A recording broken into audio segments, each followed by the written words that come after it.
Hi, this video is on how to replace a PVC valve and the grommet on a 1995 Ford Bronco. As you can see, the intake plenum's off because I'm doing a bunch of work on the injectors and cleaning up the fuel rail. But right here is the PVC valve and the grommet that we're going to take out. And really easy, just pull that out, take the grommet out. I mean, it might be fine, but once you're at this point, it's pretty easy to just replace it. And you know, the parts aren't that expensive.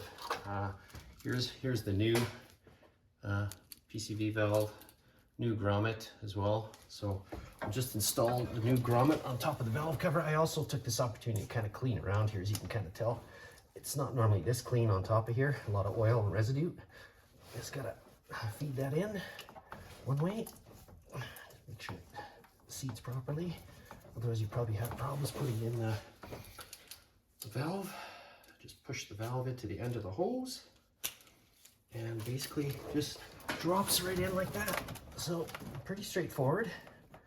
The valve and the grommet I got from Rock Auto, and it wasn't that expensive. So pretty straightforward maintenance to do when you're at this point.